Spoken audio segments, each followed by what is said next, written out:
একটু ভিন্ন। কারণ পুরো দীর্ঘ 1 মাস সিয়াম সাধনার পরে বান্দা যখন ঈদগাহে রওনা হয় এবং ঈদগাহে আসে, তো আল্লাহ তাআলা বিশেষ রহমতের দৃষ্টি দিয়ে এদের দিকে তাকিয়ে থাকেন এবং ক্ষমা করার জন্য প্রস্তুত। আল্লাহ তাআলা চান সমস্ত বান্দাকে, এক একজনকে সামান্য কোনো উসিলা পেলেও তাকে ক্ষমা করে দেওয়া। এখন বিষয় হলো, আমরা কি ক্ষমা নিতে আগ্রহ কিনা? আল্লাহ তাআলা তো ক্ষমা করতে চান, আমরা ক্ষমা নিতে চাই কিনা? দীর্ঘ 1 মাস পর্যন্ত রমজান মাস আল্লাহ তাআলা আমাদেরকে দিয়েছিলেন, ইবাদত বন্দেগী করার সুযোগ দিয়েছেন, আলহামদুলিল্লাহ। এই যে এখনো পর্যন্ত আমরা জমিনের উপরে আছি, আল্লাহ তাআলার মহা নেয়ামত, এজন্য শুকর আদায় করা দরকার, আলহামদুলিল্লাহ। আশা একটাই এবং ঈদগাহে আসার উদ্দেশ্য এটাই।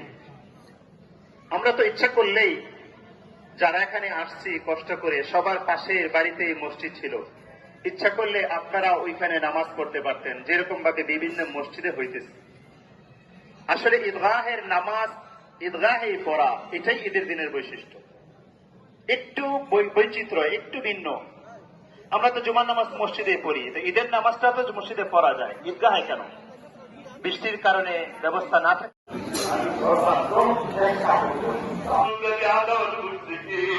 واجعل لنا من لدنك وليا واجعل لنا من لدنك نصيرا يا الله يا رحمن يا رحيم يا غفار يا كريم يا ستار يا ارحم الراحمين يا رب العالمين يا الله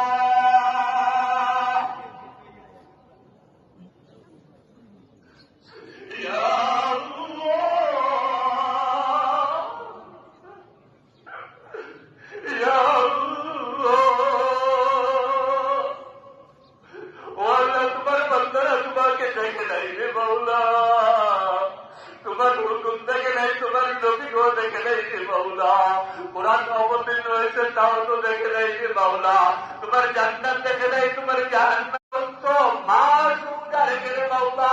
তারা বিপর্যয় তসবিহ তাহলিল করে, তওবা ইস্তিগফার দুরূদ সালাম করে, ইয়া আল্লাহ বড় আশা নিয়ে তওবা ইস্তিগফার করে, তোমার নবীর উপরে দুরূদ উপরে সালাম করে, তোমার শাহী দরবারে হাত তুলেছে মাওলা। ও আল্লাহ, গুনার দিকে তাকিয়ে হলো মাওলা, ও আল্লাহ গুনার দিকে তাকিয়ে হলো, মাফ করতে বলে যাবে না। ও আল্লাহ দুনিয়া হাসানা ربنا آتنا في الدنيا حسنة وفي الآخرة حسنة وقنا عذاب النار وادخلنا الجنة مع الأبرار يا عزيز يا غفار يا أرحم الراحمين ربنا تقبل منا ربنا تقبل منا إنك أنت السميع العليم اللهم بارك على محمد وعلى آل محمد كما باركت على إبراهيم وعلى آل إبراهيم إنك حميد مجيد।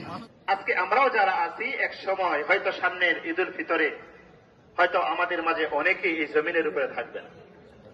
এখনো পর্যন্ত আল্লাহ তাআলা আমাদেরকে জমিনের উপর রেখেছেন, এই জন্য আল্লাহর কাছে শুকরিয়া, আলহামদুলিল্লাহ।